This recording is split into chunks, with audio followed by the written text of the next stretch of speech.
Hello everyone, এখন আমি তোমাদের সঙ্গে West Bengal council of higher secondary এডুকেশনের ভূগোলের ক্লাস 12-এর 4th সেমিস্টারের 4th অধ্যায় যে বায়ুমণ্ডল চ্যাপ্টারটা আছে তার দ্বিতীয় অধ্যায়ে কোপেন প্রদত্ত বিশ্ব জলবায়ুর শ্রেণীবিভাগ এবং তার সঙ্গে জলবায়ু পরিবর্তন এই দুটো সম্পর্কে এই ভিডিওতে আমি তোমাদের সঙ্গে আলোচনা করতে চলেছি।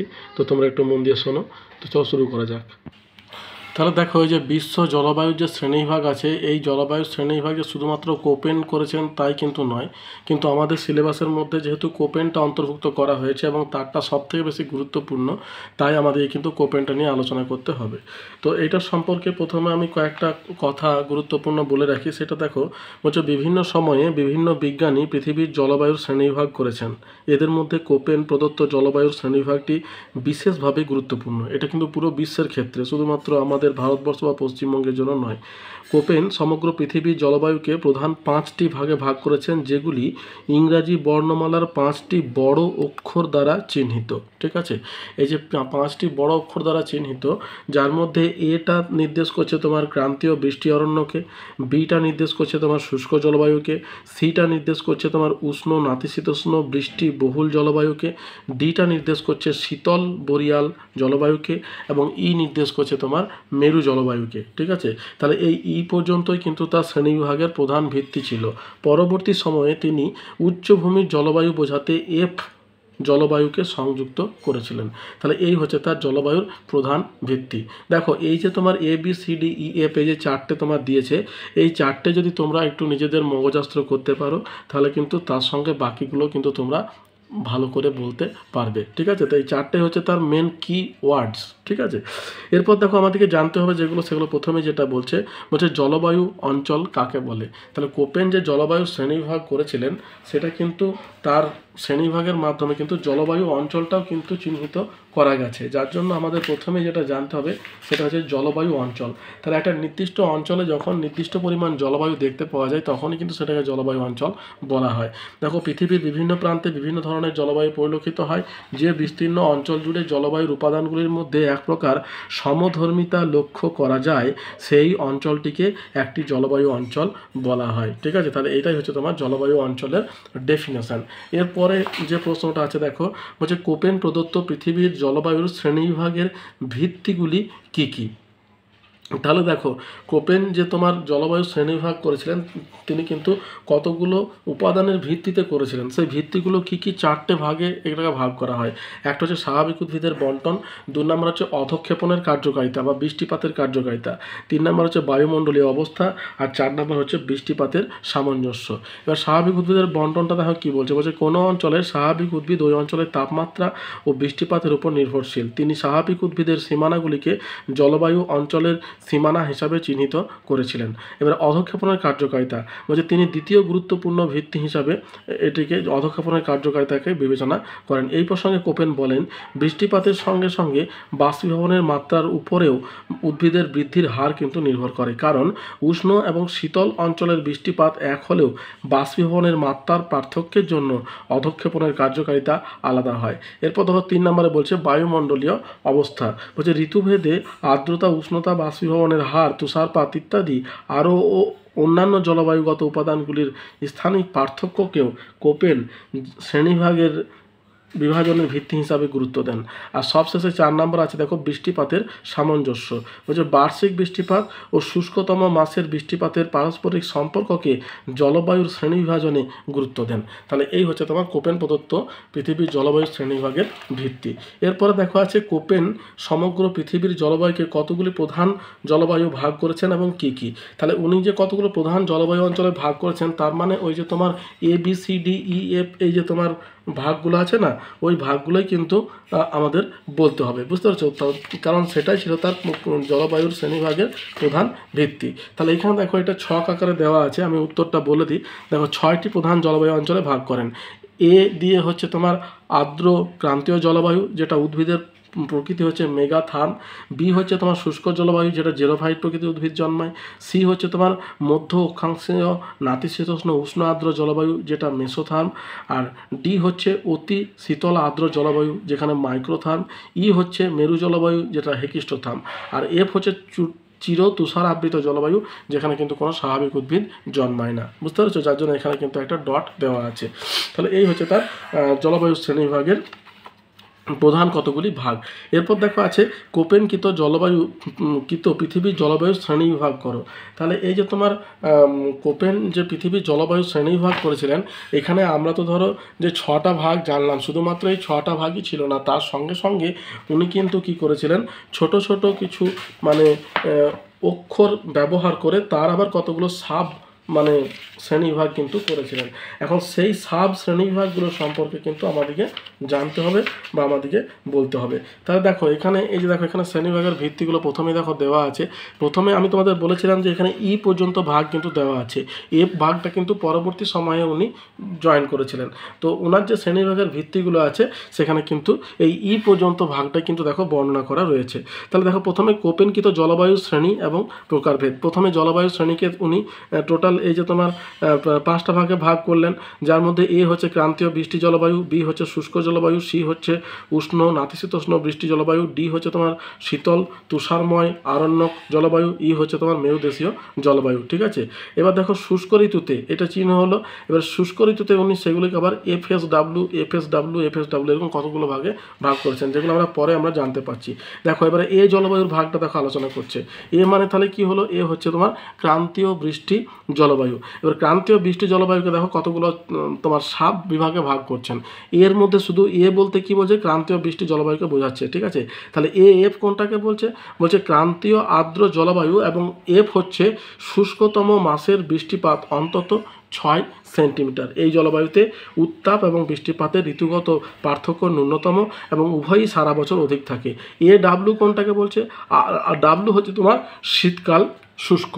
হ্যাঁ, ওয়েট মানে তোমার এখানে ডাব্লু ব্যবহার করছে। ক্রান্তীয় আর্দ্র শুষ্ক জলবায়ু, tropical wet and dry climate, যেখানে ডাব্লু হচ্ছে শীতকাল শুষ্ক। ঋতু অনুযায়ী বৃষ্টিপাতের হ্রাস বৃদ্ধি ঘটে এবং অন্তত একটি মাসে বৃষ্টি 2.4 ইঞ্চির নিচে নামে। উত্তাপ এফ এর মতোই হয়। এবার দেখো এ জলবায়ুর সঙ্গে ব্যবহৃত অন্যান্য স্মল লেটারগুলি হলো, প্রথমে এম ব্যবহার করছে, যেটা মনসুনকে নির্দেশ করছে। ঠিক আছে? মনসুনটা কি বলছে, স্বল্পস্থায়ী শুষ্ক ঋতু, কিন্তু বৃষ্টিপাত এত অধিক যে বৃষ্টিপাতই সারা বছরই ভূমিভাগে বৃষ্টি অরণ্যের জন্য অনুকূল আর্দ্রতা বজায় থাকে। এ এম জলবায়ু A F O A W এর মধ্যবর্তী অবস্থা, বৃষ্টিপাতের পরিমাণ এ এফ এর ন্যায় এবং ঋতু অনুযায়ী বন্টন এ ডাব্লিউ এর মতো। এবার দেখো ডাব্লিউ ইঞ্চি, এটাই কি বলছে, বৃষ্টিপাত সর্বাধিক শরৎকালে ঘটে। ডাব্লু সেকেন্ডে কি বলছে, বছরে 2বার বৃষ্টির আধিক্য ঘটে, যাদের মধ্যবর্তী পর্যায়ে থাকে 2টি শুষ্ক ঋতু। স্মল এসটা বলছে শুষ্ক গ্রীষ্ম, যেটা বিরল। আই যে কি বলছে, উষ্ণতম শীতলতম মাসের মধ্যে উত্তাপের পার্থক্য 5 ডিগ্রি সেলসিয়াস এর কম। জিটা হচ্ছে বার্ষিক উষ্ণতার পরিবর্তন, গাঙ্গেয় অববাহিকার ন্যায় বর্ষা ঋতুর পূর্বে উষ্ণতা সর্বাধিক হয়। তাহলে এই গেল তোমার এ এর ভাগ। এরপর বি দেখো যেটা আছে, শুধু বি, ক্যাপিটাল লেটার বি হচ্ছে শুষ্ক জলবায়ু, যাতে বাষ্পীভবনের পরিমাণ বৃষ্টিপাতের অপেক্ষা অধিক। হ্যাঁ, এরপর দেখো বি জলবায়ু 2টি উপবিভাগ রয়েছে, মরু প্রকৃতির জলবায়ু যেটা বিডাব্লিউ, এবং স্টেপ বা মরু প্রকৃতির জলবায়ু যেটা সেমি অ্যারিড, সেটা হচ্ছে বিএস। বিডাব্লিউ কোনটাকে বলছে, মরুভূমি জলবায়ু, বিএস হচ্ছে প্রায় মরু বা স্টেপ জলবায়ু। এবার বি জলবায়ুর সঙ্গে ব্যবহৃত অন্যান্য তোমার স্মল লেটারগুলি হচ্ছে এইচ মানে হচ্ছে তোমার হেইস, মানে বার্ষিক গড় উত্তাপ 6.4 ডিগ্রি ফারেনহাইটের উপরে। কে হচ্ছে কাল্ট, বার্ষিক উত্তাপের গড় 64.4 ডিগ্রি ফারেনহাইটের নিচে। কে মিনিটটা কি বলছে, উষ্ণতম মাসের উত্তাপ 64.4 ডিগ্রি ফারেনহাইটের নিচে। স্মল এসটা হচ্ছে গ্রীষ্মকালীন খরা এবং স্মল ডাব্লুটা হচ্ছে শীতকালীন খরা। আর এন হচ্ছে নেবেল, মানে ঘন ঘন কুয়াশা, যেখানে বিডাব্লিউএন এবং বিএসএন প্রকৃতির জলবায়ু সাধারণত দেখা যায় শীতল সমুদ্র স্রোত সংলগ্ন উপকূল বরাবর। এরপর দেখো জলবায়ু সিটা কি হচ্ছে, তোমার উষ্ণ নাতিশীতোষ্ণ প্রকৃতির জলবায়ুকে নির্দেশ করছে। শীতলতম মাসের গড় উষ্ণতা থাকে 64.4 ডিগ্রি ফারেনহাইটের কম হয়, কিন্তু 22.6 ডিগ্রি ফারেনহাইটের অধিক। হ্যাঁ, উষ্ণতম মাসের গড় উত্তাপ 50 ডিগ্রি ফারেনহাইট বা 10 ডিগ্রি সেলসিয়াস এর উপরে হয়। এরপর দেখো এখানে সি এফ মানে বলছে কোনো সুস্পষ্ট শুষ্ক ঋতু নেই।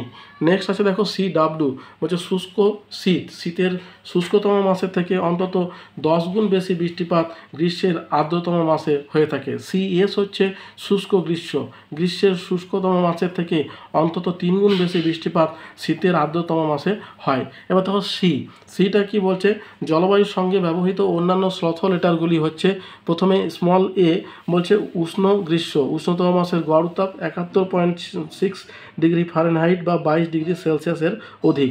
স্মল বি হচ্ছে শীতল গ্রীষ্ম, বলছে উষ্ণতম মাসের গড় উত্তাপ 71.6 ডিগ্রি ফারেনহাইট বা 22 ডিগ্রি সেলসিয়াসের নিচে। স্মল সি হচ্ছে শীতযুক্ত স্বল্পস্থায়ী গ্রীষ্মকাল, 4 মাসের গড় উত্তাপ হচ্ছে তোমার 50 ডিগ্রি ফারেনহাইট বা 10 ডিগ্রি সেলসিয়াস এর উপরে। আই হচ্ছে তোমার এ জলবায়ুর অনুরূপ, জি হচ্ছে তোমার এ জলবায়ুর অনুরূপ, এক্স হচ্ছে তোমার সর্বাধিক বৃষ্টিপাত বসন্তের শেষে এবং গ্রীষ্মের প্রারম্ভে, গ্রীষ্মের শেষে শুষ্কতা বৃদ্ধি, এবং এন হচ্ছে বি জলবায়ুর অনুরূপ। এরপর দেখো ডি জলবায়ুটা কি বলছে, ডি হচ্ছে শীতল তুষার আবৃত অরণ্যক জলবায়ু, বলছে শীতলতম মাসের গড় উত্তাপ 22.6 ডিগ্রি ফারেনহাইট বা -3 ডিগ্রি সেলসিয়াসের নিচে। উষ্ণতম মাসের গড় উত্তাপ 50 ডিগ্রি ফারেনহাইট বা 10 ডিগ্রি সেলসিয়াসের ঊর্ধ্বে। DF হচ্ছে আর্দ্র শীতযুক্ত শীতল জলবায়ু, DW হচ্ছে শুষ্ক শীতযুক্ত শীতল জলবায়ু। উত্তর পূর্ব এশিয়ার প্রতীপ ও ঘূর্ণবাত প্রবণ অঞ্চলে এটি দেখা যায়। ডি হচ্ছে তোমার জলবায়ুর সঙ্গে ব্যবহৃত অন্যান্য স্মল লেটারগুলি হলো, স্মল ডি হচ্ছে তোমার শীতলতম মাসের গড় উত্তাপ যেটা তোমার -36.4 ডিগ্রি ফারেনহাইট বা তোমার -38 ডিগ্রি সেলসিয়াসের নিম্নে। বি হচ্ছে তোমার শীতলতম গ্রীষ্ম উষ্ণতম মাসের গড় উত্তাপ 71.6 ডিগ্রি ফারেনহাইট বা 22 ডিগ্রি সেলসিয়াসের নিম্নে, এবং FSW, A, B ও সি অক্ষরগুলি সি জলবায়ুর অনুরূপ। এরপর ই জলবায়ু যেটা আছে দেখো, ই হচ্ছে তোমার মেরুদেশীয় জলবায়ু, হচ্ছে উষ্ণতম মাসের গড় উত্তাপ 50 ডিগ্রি ফারেনহাইট বা 10 ডিগ্রি সেলসিয়াসের নিম্নে। ই জলবায়ুর দুটি উপবিভাগ চিহ্নিত করা যায়, যথা ইটি যেখানে খুব স্বল্প সময়ের জন্য উদ্ভিদের বৃদ্ধির সুযোগ ঘটে এবং সামান্য উদ্ভিদের আবরণ চোখে পড়ে, এবং EF যেখানে চিরস্থায়ী তুষার দেখা যায় এবং একেবারেই উদ্ভিদ শূন্য। আর ইটি হচ্ছে তুন্দ্রা জলবায়ু, হচ্ছে উষ্ণতম মাসের গড় উত্তাপ 50 ডিগ্রি ফারেনহাইটের নিচে কিন্তু 32 ডিগ্রি ফারেনহাইটের ঊর্ধ্বে থাকে। আর EF হচ্ছে তোমার চির তুষারাবৃত সকল মাসেরই গড় উত্তাপ 32 ডিগ্রি ফারেনহাইট বা 0 ডিগ্রি সেলসিয়াসের নিম্নে। তাহলে দেখো এই তোমার কোপেনের জলবায়ু শ্রেণীভাগ। আমি তোমাদের বলে রাখি, দেখো এই সমস্ত ভাগগুলো কিন্তু একসঙ্গে তোমাদের আসবে না, বুঝতে পেরেছো? তোমাদের ম্যাক্সিমাম 5 নম্বরের প্রশ্ন আসবে, হয়তো কয়েকটা নির্দিষ্ট ভাগে তোমাদের দিতে পারে, সেই ভাগগুলো কিন্তু করতে হবে। কিন্তু সবগুলো যদি তোমরা না করে রাখো তাহলে কোনটা আসবে সেটা কিন্তু বলে রাখা যাবে না বা অসম্ভব। তাহলে এরপরে দেখো যেটা আছে 5 নম্বরে রয়েছে BW এবং BS জলবায়ুর মধ্যে পার্থক্য। তাহলে আমরা দেখো ABCDEF পর্যন্ত জেনেছি, এবারে সেইগুলোর মধ্যে এখানে তোমার কি বলছে যে BW আর BS এই দুটোর মধ্যে পার্থক্য বলেছে। এরকম ধরনের প্রশ্ন কিন্তু তোমাদের আসতে পারে। তাহলে BW কোনটাকে বলছে, বলছে যে জার্মান আবহবিদ কোপেন মরু জলবায়ুকে সাংকেতিক চিহ্ন দ্বারা উপস্থাপন করতে BW জলবায়ু নাম রাখেন। আর BSটা কি বলছে, কোপেন শুষ্ক স্টেপ তৃণভূমিকে সাংকেতিক চিহ্ন দ্বারা উপস্থাপন করতে BS জলবায়ু নাম রাখেন। এরপর দেখো আছে BW হচ্ছে সারা বছর শুষ্ক থাকলেও যতটুকু বৃষ্টিপাত হয় তা গ্রীষ্মকালেই ঘটে। অন্যদিকে BS সারা বছর শুষ্ক থাকলেও গ্রীষ্মকালের তুলনায় শীতকালে 3 গুণ বা তার বেশি বৃষ্টিপাত ঘটে। BW অত্যন্ত শুষ্ক প্রকৃতির জলবায়ু অঞ্চল, গ্রীষ্মকালে অত্যন্ত কম বৃষ্টিপাত হয়। অন্যদিকে BS হচ্ছে তোমার জলবায়ু তুলনামূলকভাবে আর্দ্র প্রকৃতির হয়। এবার BW জলবায়ু দেখো, এই জলবায়ুর অন্তর্গত অধিকাংশ এলাকায় মরুভূমির অন্তর্ভুক্ত, স্বাভাবিক উদ্ভিদ প্রধানত জেরোফাইট জাতীয়। অন্যদিকে BS তোমার জলবায়ুর অন্তর্ভুক্ত অধিকাংশ এলাকায় তৃণভূমির অন্তর্গত, স্বাভাবিক উদ্ভিদের বেশিরভাগই তৃণ প্রকৃতির হয়ে থাকে। তাহলে এই হচ্ছে তোমার BS এবং BWর মধ্যে পার্থক্য। এরপর দেখো আছে কোপেনের জলবায়ু শ্রেণীবিভাগের সমালোচনা বা ত্রুটি এবং তোমার গুণগুলি আলোচনা করো। সমালোচনা মানে কিন্তু দোষ গুণ দুটোই কিন্তু দিতে হবে। তাহলে কোপেনের জলবায়ুর কিছু ত্রুটি আছে। যেমন প্রথম ত্রুটি কী আছে, কেউ কেউ মনে করেন যে পৃথিবীর কোনো বিস্তীর্ণ অংশের জন্য আবহাওয়া বিশেষ তথ্যের অভাবে জলবায়ু সীমানা সংক্রান্ত কঠোরতা এইরূপ বিভাগকে ত্রুটিপূর্ণ করেছে।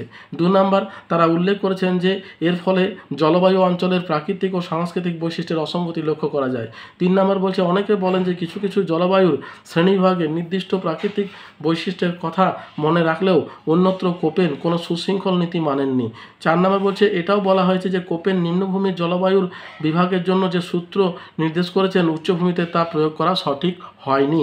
5 নাম্বার বলছে, জলবায়ু সৃষ্টির মূল কারণগুলি এই শ্রেণীবিভাগে উপেক্ষিত থেকেছে। তাহলে এই হচ্ছে তার ত্রুটি।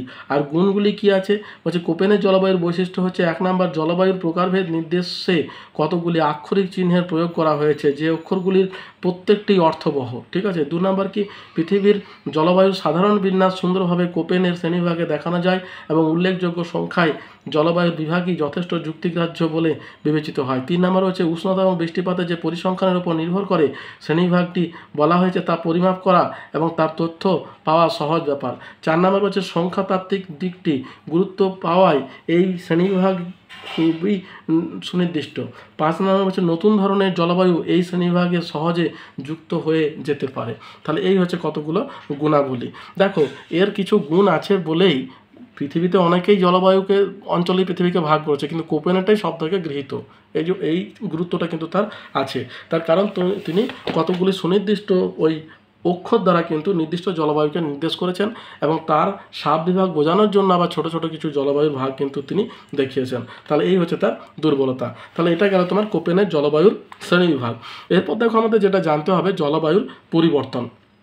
তাহলে দেখো, প্রথমে জলবায়ুর পরিবর্তন মানে আমরা যে জলবায়ু অঞ্চল কোপেনের পড়লাম সেটাকে কিন্তু কি হচ্ছে, আস্তে আস্তে পরিবর্তন হয়েছে। তো সেই পরিবর্তনটা কি সেটা কিন্তু আমাদেরকে জানতে হবে। তো প্রথম যেটা আছে সেটা হচ্ছে যে জলবায়ুর পরিবর্তন কাকে বলে। তাহলে জলবায়ুর পরিবর্তন মানে কি, জলবায়ু আমরা যেটা তোমার নির্দেশ করছি সেটা সময়ের নিরীক্ষে পরিবর্তন।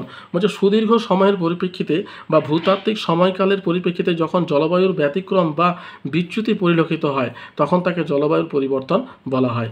কোনো বিশেষ কোনো নির্দিষ্ট বছরে আবহাওয়া এবং জলবায়ুর উপাদান হিসাবে উষ্ণতা বা তাপমাত্রা, বৃষ্টিপাত এবং বায়ুপ্রবাহ ইত্যাদির প্রকৃত স্বাভাবিক তুলনায় ব্যতিক্রমী হয়। এই ধরনের ব্যতিক্রম নির্দিষ্ট অঞ্চলে পরিসরে ঘটতেই পারে। সেক্ষেত্রে এই ধরনের ব্যতিক্রমী অবস্থা পরিস্থিতিকে জলবায়ু পরিবর্তন হিসাবে চিহ্নিত করা হয় না। ঠিক আছে। তাহলে এই গেল তোমার জলবায়ুর পরিবর্তন। এরপর দেখো, পৃথিবীর জলবায়ুর পরিবর্তনের কারণগুলি লেখো। তাহলে পৃথিবী যে জলবায়ুর পরিবর্তন হয়েছে তার কিন্তু দেখো অনেকগুলো কারণ আছে। ঠিক আছে। এই ছকটা একটু দেখে রাখো, তারপরে ধীরে ধীরে আমরা আলোচনা করব। এই কারণগুলিকে দুটো ভাগে ভাগ করছে, একটা প্রাকৃতিক কারণ, একটা হচ্ছে মানবসৃষ্ট কারণ।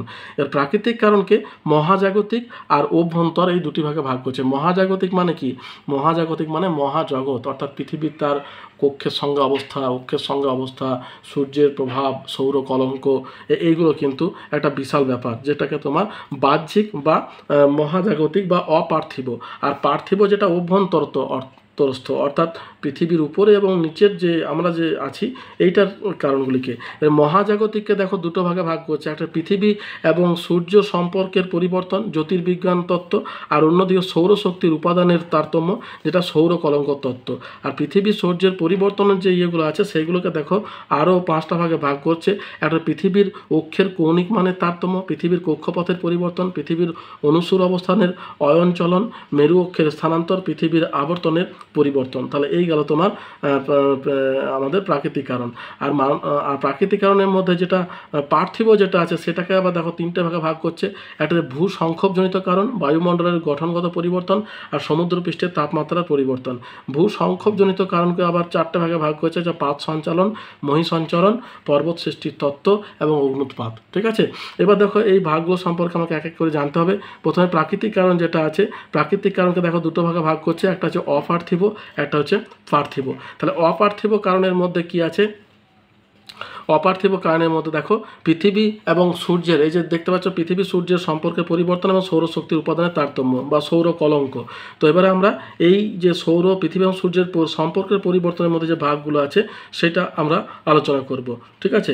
তাহলে বাহ্যিক কারণের মধ্যে তাহলে প্রথমে দেখো এখানে দেওয়া রয়েছে ছকের মধ্যে, ছক আকারে কিন্তু দেওয়া হয়েছে খুব সুন্দর করে পৃথিবীর অক্ষের কৌণিক মানের তারতম্য। বলছে বর্তমানে পৃথিবীর অক্ষটি 33.5 ডিগ্রি কোণে হেলে অবস্থান করছে, কিন্তু পৃথিবীর অক্ষের এই কৌণিক মান স্থির বা নির্দিষ্ট নয়। কৌণিক মানটি 41,000 বছরের ব্যবধানে প্রায় 22 থেকে 25 ডিগ্রি স্থান পরিবর্তন করে। এর ফলে ঋতুভিত্তিক সৌরতাপের পরিবর্তন ঘটে, ঠিক আছে। তাহলে এটা গেল কৌণিক মান। এরপরে দেখো দেওয়া আছে পৃথিবীর কক্ষপথের পরিবর্তন। তাহলে কক্ষপথের পরিবর্তনটা আমরা কি বলছি, যে বর্তমানে পৃথিবীর কক্ষপথটি উপবৃত্তাকার, কিন্তু এই আকৃতি মোটেই স্থির বা সুনির্দিষ্ট নয়। প্রতি 96,000 বছরের ব্যবধানে এটি পরিবর্তন হয়। পরিবর্তনের এই চক্রকে ছদ্ম চক্রাকার পথ বলা হয়। তারপর দেখা আছে সূর্যের অনুসূর অবস্থানের অয়ন চলাচল। তো কি বলছে, পৃথিবী থেকে সূর্যের দূরত্ব সব থেকে কম হয় তাকে অনুসূর, এবং সব থেকে বেশি যখন হয় তাকে অপসূর অবস্থা বলা হয়। বর্তমানে উত্তর গোলার্ধে যখন শীতকাল 3রা জানুয়ারি তখন অনুসূর, এবং গ্রীষ্মকাল 4ঠা জুলাই তখন অপসূর অবস্থান হয়। অপসূর এবং অনুসূর এই দুটি অবস্থা প্রায় 10,500 বছরের ব্যবধানে পরস্পর স্থান বদল করে, যাকে সূর্যের অনুসূর অবস্থানের অয়ন চলন ও বলা হয়। তাহলে এটা একটা কারণ। তারপর দেখা যাচ্ছে পৃথিবীর মেরু অক্ষের স্থানান্তর। বলছে 1686 খ্রিস্টাব্দে রবার্ট হুক এই তত্ত্বটি প্রবর্তন করেন। তিনি বলেন পাত সঞ্চালনের কারণে বা মহাদেশীয় সঞ্চালনের মাধ্যমে মেরু স্থানান্তর ঘটে থাকে। এই কারণে পৃথিবীর বিভিন্ন স্থানে সৌরশক্তির পতন কোণের পার্থক্য ঘটে বলে পৃথিবীর সৌরশক্তি লাভের তারতম্য হয়। এর ফলে জলবায়ুর পরিবর্তন হয়। আর কি আছে, পৃথিবীর আবর্তনের পরিবর্তন। বলছে পৃথিবী তার নিজ অক্ষের ওপর প্রতিনিয়ত আবর্তন করে চলেছে। এই আবর্তন হারের অনেক সময় পরিবর্তন ঘটলে তার প্রভাব দৈনিক তাপ বাজেটের উপরে পড়ে। এই বিষয়টিও পৃথিবীর জলবায়ুর পরিবর্তনে বিশেষ ভূমিকা পালন করে। তাহলে এই গেল তোমার আমাদের অপার্থিব। এরপর দেখো সৌর কলঙ্ক তত্ত্ব যেটা আছে সেটা আমাদেরকে একটু জানতে হবে। এটা তোমার অপার্থিব কারণের মধ্যে একটা। তাহলে সৌর কলঙ্ক তত্ত্বটা কি বোঝে, আধুনিককালে বিজ্ঞানীরা জলবায়ুর পরিবর্তনের সঙ্গে সৌর কলঙ্ক চক্রের সম্পর্ক খুঁজে পেয়েছেন। সৌর কলঙ্ক চক্রাকার হ্রাস বৃদ্ধি, প্রতি 11 বছর অন্তর সৌর কলঙ্কের সংখ্যা হ্রাস বা বৃদ্ধি পায়, যা সৌরশক্তিকে প্রভাবিত করে। যখন সৌর কলঙ্ক চক্রটি 22 বছরের পর্যায়ক্রমে ঘটে তখন তাকে হ্যালে দ্বৈত সৌর কলঙ্ক চক্র বলে। তাহলে এই গেল তোমার আমাদের প্রাকৃতিক কারণ। এবং প্রাকৃতিক কারণের মধ্যে অপার্থিব কারণ। এবার পার্থিব কারণ যেগুলো আছে, পার্থিব কারণের মধ্যে প্রথমে আছে দেখো ভূসংক্ষোভজনিত কারণ। তাহলে ভূসংক্ষোভজনিত কারণ বলছে জলবায়ুর পরিবর্তনের জন্য অভ্যন্তরীণ কারণগুলির মধ্যে ভূক্ষোভজনিত কারণ বিশেষভাবে উল্লেখযোগ্য। যেসব ভূসংক্ষোভজনিত কারণের দ্বারা পৃথিবীর জলবায়ুর পরিবর্তন হয় সেগুলির মধ্যে দেখো 4টে আছে। 4টের মধ্যে প্রথমে দেওয়া আছে পাত সঞ্চালন তত্ত্ব। তাহলে পাত সঞ্চালন তত্ত্ব মানে পাত মুভ করছে। পাত সঞ্চালনের কারণে গতিশীল ভূগাঠনিক পাতগুলি পৃথিবীর স্থলভাগ এবং জলভাগের পুনর্বিন্যাস ঘটায়। বিভিন্ন ভূতাত্ত্বিক যুগে পাতগুলির সঞ্চালনের জন্য একই মহাদেশে ভিন্ন ভিন্ন জলবায়ুর উপস্থিতি দেখা যায়। পাতের অবস্থানগত পরিবর্তন হওয়ার কারণেই বিভিন্ন স্থানে সৌরশক্তির প্রাপ্তির তারতম্য ঘটে, তাই পৃথিবীর জলবায়ুর পরিবর্তনও ঘটে। এরপর দেখো আছে 2 নাম্বার মহী সঞ্চরণ। এটা তোমরা ছকের মধ্যে পেয়েছো, ছকটা চোখের সামনে রাখবে তাহলে কিন্তু পরপর সম্পর্কটা বুঝতে সুবিধা হবে। মহী সঞ্চরণ তত্ত্ব বলছে যে অ্যালফ্রেড ওয়েগনার মহী সঞ্চরণ তত্ত্ব অনুসারে বিভিন্ন যুগে মহাদেশসমূহের চলন ঘটে। মহাদেশ বিচ্ছিন্নকরণ হয় বলে বিভিন্ন সময়ে নিরক্ষীয় অঞ্চল এবং মেরুবিন্দুর আপাত সরণ বা আপাত পরিবর্তন ঘটেছে। এর ফলে সৌরশক্তি লাভের তারতম্য ঘটায় বিশ্বব্যাপী জলবায়ুর পরিবর্তন হয়েছে। এবার দেখো পর্বত সৃষ্টির তত্ত্ব। গ্রিজনীয় আলোড়নে সৃষ্ট পর্বতের উত্থানের সঙ্গে জলবায়ুর পরিবর্তনের সম্পর্ক খুঁজে পাওয়া যায়। মহাসাগরের বিশাল অংশ থেকে সুউচ্চ পর্বতমালার উত্থান ঘটলে মহাসাগরের অনেক অংশ স্থলভাগ হিসাবে জেগে ওঠে। স্থলভাগ দ্রুত তাপ বিকিরণের মাধ্যমে শীতল হয়ে পড়ে, তাই সমগ্র পৃথিবী জুড়ে এক শীতল অবস্থার সৃষ্টি হয়। এর ফলে হিমযুগের আবির্ভাব ঘটে এবং বিশ্ব জলবায়ুর পরিবর্তন হয়। 4 নম্বর হচ্ছে অগ্নুৎপাত। অগ্নুৎপাতের কারণে বায়ুমণ্ডলের পর্যাপ্ত পরিবর্তন, আগ্নেয় ভস্মে বিমিশ্র হয়। আগ্নেয়গিরি থেকে উৎক্ষিপ্ত ছাই বা ভস্ম, ধোঁয়া, ধূলিকণা সৌরশক্তিকে ভূপৃষ্ঠের পতিত হতে বাধা প্রদান করে। তাই 20 শতাব্দীতে আগত সৌর বিকিরণের পরিমাণ প্রায় 10 থেকে 20% হ্রাস পায়, যার প্রভাবে জলবায়ুতে স্পষ্ট হয় এবং জলবায়ুর পরিবর্তন হয়। এরপরে দেখো আছে দু নাম্বার যেটা আছে, তাহলে এটা গেল আমাদের ভূসংক্ষোভজনিত কারণটা আমরা আলোচনা করলাম। এরপর দেখো বায়ুমণ্ডলের গঠনগত পরিবর্তন এবং সমুদ্রপৃষ্ঠের তাপমাত্রার পরিবর্তন। তাহলে বায়ুমণ্ডলের গঠনগত পরিবর্তন কী হচ্ছে, যে উৎপত্তির পর পৃথিবীর বায়ুমণ্ডল বিভিন্ন সময়ে পরিবর্তিত হয়েছে। সময়ের সঙ্গে সঙ্গে বায়ুমণ্ডলীয় উপাদানের পরিমাণগত পার্থক্য ঘটেছে। এই উপাদান দ্বারা আবার সৌরশক্তি লাভের পরিমাণ নিয়ন্ত্রিত হয়। এরপর দেখো সমুদ্র পৃষ্ঠের তাপমাত্রা পরিবর্তন। বিভিন্ন কারণে সমুদ্রপৃষ্ঠের তাপমাত্রা পরিবর্তন হলে তার প্রভাবে বায়ু প্রবাহের সঞ্চালন বিন্যাসের উপর লক্ষ্য করা যায়। এর ফলে আবহাওয়ার বৈষম্যের সৃষ্টি হয়। এবার দেখো মানুষ সৃষ্ট কারণ। তাহলে প্রাকৃতিক কারণগুলো শেষ হলো। এবার মানুষ সৃষ্ট কারণের মধ্যে যেগুলো অল্প স্বল্প আছে সেগুলো আমাদেরকে জানতে হবে। যার প্রথম কারণ হচ্ছে বিশ্ব উষ্ণায়ন বা গ্লোবাল ওয়ার্মিং। এটা আমরা প্রত্যেকে জানি বিশ্ব উষ্ণায়ন এবং গ্লোবাল ওয়ার্মিং কী। দেখো 1 নম্বর হচ্ছে carbon die oxide. Carbon die অক্সাইডের হচ্ছে বিভিন্ন ক্ষেত্র থেকে বায়ুমণ্ডলে গ্রিন হাউস গ্যাসের নিঃসরণ ঘটে, তাই সামগ্রিকভাবে পৃথিবী পৃষ্ঠের উষ্ণতা বেড়ে যায়। এর ফলে তাপ বাজেটের পরিবর্তন ঘটায়, জলবায়ু পরিবর্তনের পথ পরিষ্কার হয়। 2 নম্বর হচ্ছে ট্রপোস্ফিয়ারীয় ধূলিকণা। হচ্ছে মানুষের বিভিন্ন ক্রিয়াকলাপের ফলে বায়ুমণ্ডলে পর্যাপ্ত পরিমাণে ধূলিকণা বা এরোসলস মিশ্রিত হচ্ছে। এর ফলে বায়ুমণ্ডলে বিভিন্ন ঘটাবনির পরিবর্তন ঘটেছে। তারপর দেখো স্ট্র্যাটোস্ফিয়ারীয় ওজোন। হচ্ছে গ্রিন হাউস গ্যাস বৃদ্ধি পাওয়ায় স্ট্র্যাটোস্ফিয়ারে ওজোন স্তরের অবক্ষয় ঘটেছে। পৃথিবীর 2টি মেরু অঞ্চলের কাছে ওজোন গহ্বরের সৃষ্টি হয়েছে। এর ফলে বিশ্বব্যাপী জলবায়ুর স্বল্পকালীন পরিবর্তনের আশঙ্কা দেখা দিয়েছে। ভূপৃষ্ঠ ভাগের পরিবর্তন। হচ্ছে মানুষের আধুনিক ক্রিয়াকলাপের মাধ্যমে দিন দিন ভূমি ব্যবহারে পরিবর্তন ঘটে চলেছে, তাই পৃথিবী পৃষ্ঠের ওপর জীব ভূপ্রাকৃতিক প্রভাব স্পষ্ট হয়েছে। এর ফলে জৈবিক পরিবর্তনের সঙ্গে সঙ্গে বায়ুমণ্ডলীয় পরিবর্তনও ঘটে চলেছে। তাহলে এই হচ্ছে তোমার জলবায়ু পরিবর্তনের কারণ। এরপর দেখো আছে জলবায়ুর পরিবর্তনের প্রভাব বা ফলাফলগুলি কী কী। এই যে জলবায়ু পরিবর্তন হচ্ছে তার কী কী ফল আছে। তাহলে দেখো জলবায়ু পরিবর্তনের যে প্রভাবগুলো আছে সেই প্রভাবগুলো এবারে আমাদেরকে জানতে হবে। তো প্রভাব কী আছে দেখো, প্রথম যেটা আছে 1 নম্বর হচ্ছে বরফের গলন। অর্থাৎ মেরু অঞ্চলে যে বরফ আছে সেগুলো কিন্তু বিশ্ব উষ্ণায়নের কারণে মেরু অঞ্চলের বরফ এবং পার্বত্য অঞ্চলের হিমবাহের গলন শুরু হয়েছে। আন্টার্কটিকার উইলকিনসন বরফ সোপান প্রায় নষ্ট হতে চলেছে। 2 নম্বর হচ্ছে বন্যা এবং খরা। হচ্ছে বরফ এবং হিমবাহের গলনে নদীর নিম্ন অববাহিকায় বন্যার সৃষ্টি হবে। হিমবাহ অদৃশ্য হয়ে গেলে খরার মতো শুষ্ক পরিবেশের সৃষ্টি হবে। 3 নম্বর হচ্ছে সমুদ্রপৃষ্ঠের পরিবর্তন। বলছে হিমবাহের গলনে অতিরিক্ত জল সমুদ্রে উপস্থিত হবে, তাই সমুদ্রপৃষ্ঠের উত্থান ঘটবে। তাই পৃথিবীর অসংখ্য উপকূলীয় অঞ্চল সমুদ্রে নিমজ্জিত হবে। 4 নম্বর হচ্ছে বায়ুমণ্ডলীয় সঞ্চালন এবং সমুদ্র স্রোতের পরিবর্তন। তো এখানে কি বলছে যে বায়ুমণ্ডলীয় দূষণের ফলে তাপমাত্রা, চাপ এবং বায়ু সঞ্চালন প্রক্রিয়ার পরিবর্তন হবে। একইভাবে উষ্ণতা, চাপ এবং ঘনত্বের পরিবর্তনের কারণে সমুদ্র স্রোতের দিক এবং গতিবেগ পরিবর্তন হবে। 5 নম্বর হচ্ছে উদ্ভিদ এবং প্রাণী জীবনে পরিবর্তন। বলছে উষ্ণতার পরিবর্তন ঘটায় নির্দিষ্ট অঞ্চলে অবস্থানকারী উদ্ভিদ এবং প্রাণীদের জীবন সংকটাপন্ন হবে। 6 নম্বর হচ্ছে মরুভূমির বিস্তার। বলছে উষ্ণতা বৃদ্ধি পাওয়ার বাষ্পীভবনের হার বৃদ্ধি পায়, তাই মৃত্তিকা থেকে আর্দ্রতা দ্রুত নষ্ট হয়। এই কারণে মরুভূমি বা মরুকরণের বিস্তার ঘটবে। আর অন্যান্য প্রভাব কি আছে, বিভিন্ন রোগ যেমন ম্যালেরিয়া, কলেরা এবং ডেঙ্গু ইত্যাদি রোগের প্রাদুর্ভাব ঘটবে। অন্তঃক্রান্তীয় অধিসরণ অঞ্চলে স্থানান্তর ঘটবে। ঝঞ্ঝা এবং ক্রান্তীয় ঘূর্ণবাতের সংখ্যা বৃদ্ধি পাবে। বৃষ্টিপাতের বিন্যাসগত পরিবর্তন ঘটায় শস্য বিন্যাস এবং শস্য উৎপাদনে পরিবর্তন ঘটবে।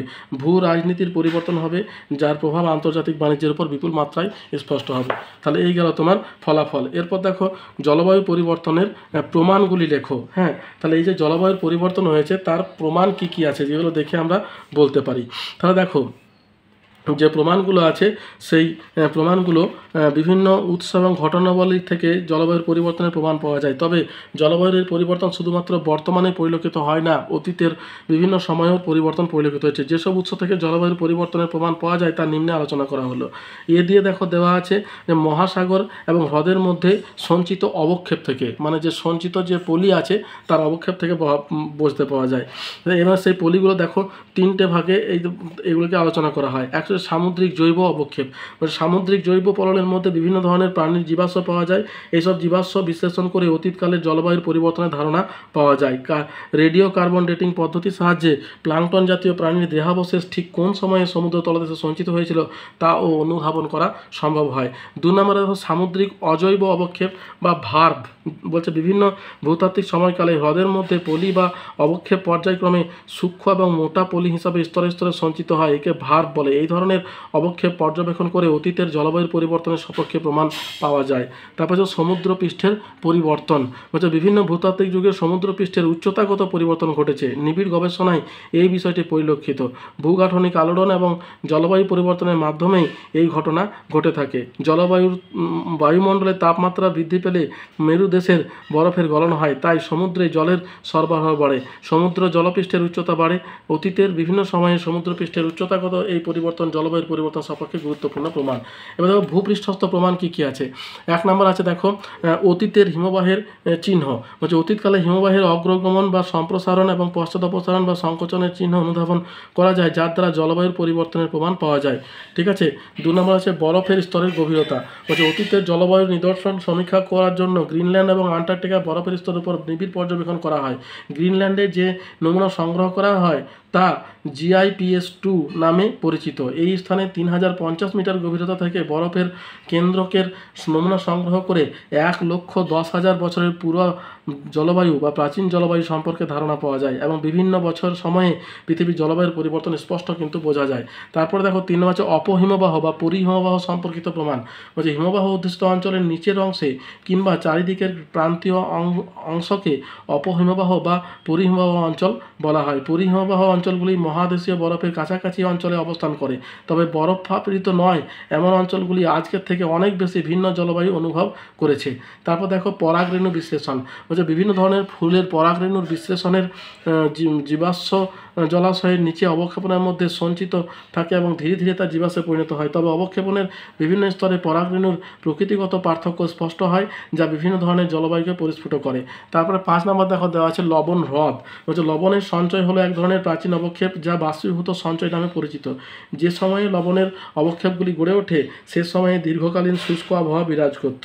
তারপর দেখো 6 নম্বর বৃক্ষ বলয়, বলছে উদ্ভিদ বা বৃক্ষের বার্ষিক বৃদ্ধিকে বর্ষ বলয় দ্বারা নির্দেশ করা হয়, যা বৃক্ষ বলয় নামে পরিচিত।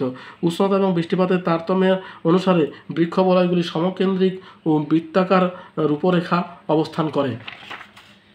এরপরে দেখো আছে জীবাশ্ম বিশ্লেষণ, বলছে সময় এবং স্থানভেদে জলবায়ুর তারতম্যের কারণেই প্রাণী এবং উদ্ভিদ জগতের বৈচিত্র্য সৃষ্টি হয়। এইসব প্রাণী এবং উদ্ভিদের পর্যবেক্ষণ বিশ্লেষণ করেই অতীতকালে জলবায়ুর পরিবর্তনের সুস্পষ্ট আভাস পাওয়া যায়। প্রাচীন জীবাশ্ম থেকে কার্বন ডেটিং পদ্ধতির সাহায্যে আইসোটোপীয় গঠন নির্ধারণ করে প্রাচীন জলবায়ুর পরিচয় স্পষ্ট হয়েছে। এর দ্বারা পরিষ্কারভাবে বোঝা যায় বিভিন্ন ভূতাত্ত্বিক সময়কালে পৃথিবীর বিভিন্ন স্থানে ভিন্ন ভিন্ন জলবায়ু বিরাজ করতে এবং সময়ের সঙ্গে সঙ্গে তা পরিবর্তন হয়েছে। এরপর দেখো এখানে দেওয়া আছে ভূত্বক বা ভূ নিম্নস্থ প্রমাণ, মানে পৃথিবীর ভূত্বক বা নিচে থেকে কী প্রমাণ পাওয়া যায়। যে প্রমাণগুলো পাওয়া যায় তার মধ্যে 1 নম্বর আছে প্রাচীন মৃত্তিকা পর্যবেক্ষণ, বলছে প্লাবনভূমিতে সঞ্চিত মৃত্তিকা শুষ্ক জলবায়ু এবং উপকূল ভাগ বা হ্রদের তীরবর্তী অঞ্চলে সঞ্চিত মৃত্তিকা আর্দ্র জলবায়ুর পরিচয় বহন করে। নিম্ন এবং মধ্য অক্ষাংশীয় অঞ্চলে মৃত্তিকা পর্যবেক্ষণ করে প্রায় 1 লক্ষ বছর আগের সময়ের উষ্ণতা, বৃষ্টিপাত এবং জলনির্গম প্রণালী সম্পর্কে অবহিত হওয়া সম্ভব হয়েছে এবং বোঝা যায় তখনকার সেই জলবায়ুর প্রকৃতি এখনকার থেকে প্রকৃতপক্ষে আলাদা।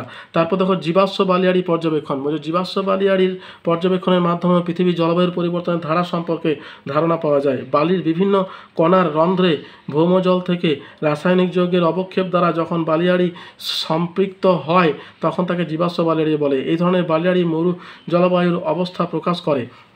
এরপর তো বরফ কেন্দ্রের পর্যবেক্ষণ, যে বিশাল আকারের বরফের আস্তরণ থেকে বরফ কেন্দ্রের নমুনা সংগ্রহ করে অতীতের জলবায়ু অনুধাবন করা সম্ভব হয়। তাহলে দেখো এই যে তোমার যে প্রমাণগুলো যেগুলো দেওয়া হলো, এই প্রমাণগুলি কিন্তু সবগুলো একসঙ্গে কিন্তু তোমাদের পরীক্ষার সময় আসবে না, কোনো একটা নির্দিষ্ট সাপেক্ষে আসবে। যেমন ধরো এই যে সি নাম্বার দিয়ে পড়লাম ভূতাত্ত্বিক বা ভূ নিম্নস্থ প্রমাণ, এখানে বলতে পারে 5টি ভূ নিম্নস্থ প্রমাণকে তোমরা নির্দেশ করো বা 3টি বা 2টি, এরকমভাবে কিন্তু তোমাদের প্রশ্নের উত্তরগুলো তোমাদেরকে করতে হবে, বুঝতে পেরেছো? অতএব তোমরা পুরোটা একসঙ্গে না করে পার্টে পার্টে করবে এবং সেইভাবে তোমাদের প্রশ্নের উত্তর করতে হবে। এরপর দেখো কয়েকটা ছোট প্রশ্ন, যেমন প্রথম প্রশ্ন যেটা আছে যে ভারতের সাইক্লোন মানব কাকে এবং কেন বলা হয়। তাহলে সাইক্লোন কোনটাকে বলে? সাইক্লোন হচ্ছে একটা ঘূর্ণিঝড়। হ্যাঁ, তাহলে ভারতের সাইক্লোন মানব কাকে বলছে?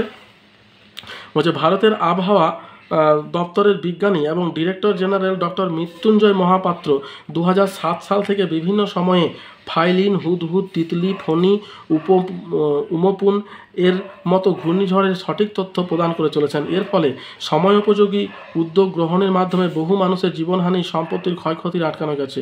উক্ত কারণের জন্য ডক্টর মৃত্যুঞ্জয় মহাপাত্রকে ভারতের সাইক্লোন মানব আখ্যা দেওয়া হয়। ঠিক আছে, এরপরে দেখা আছে ডেনড্রোক্রোনোলজি। ডেনড্রোক্রোনোলজি কোন জিনিসটাকে বলছে? তাহলে ডেনড্রোক্রোনোলজি দেখো বলছে বড় বড় বৃক্ষের জীবাশ্মের কাণ্ডে থাকা বর্ষবলয় বা বার্ষিক বৃদ্ধি বলয় বিশ্লেষণের মাধ্যমে অতীত জলবায়ুর প্রকৃতি নির্ণয় সংক্রান্ত বিজ্ঞানকে ডেনড্রোক্রোনোলজি বলা হয়। তারপরে ডগলাস হলেন এই বিদ্যার আবিষ্কারক, তাই তাকে ডেনড্রোক্রোনোলজির জনক বলা হয়। গুরুত্ব বলছে উদ্ভিদ জীবাশ্মের কাণ্ড বর্ষবলয়হীন হলে তা ঋতুহীন জলবায়ুকে বা বর্ষবলয়যুক্ত হলে তা ঋতুযুক্ত উষ্ণ আর্দ্র জলবায়ুকে নির্দেশ করে। এছাড়া বর্ষবলয় থেকে উদ্ভিদের সঠিক বয়স নির্ণয় করা হয়ে থাকে। তাহলে এই গেল তোমার জলবায়ুর ভাগ থেকে। তাহলে দেখো আমি তোমাদের যতটা পারলাম বোঝানোর বা উত্তরটা দেওয়ার চেষ্টা করলাম। যদি আমার ভিডিওটা তোমাদের ভালো লেগে থাকে তাহলে একটা লাইক দিও, বন্ধুদের সঙ্গে শেয়ার করো, চ্যানেলটা সাবস্ক্রাইব করে রাখো। আর যদি কোনো প্রশ্ন থাকে আমাকে কমেন্ট বক্সে কমেন্ট করো, আমি তোমাদের প্রশ্নের উত্তর দেওয়ার চেষ্টা করব। তাহলে এতদূর পর্যন্তই, দেখা হচ্ছে পরের ভিডিওতে। ধন্যবাদ।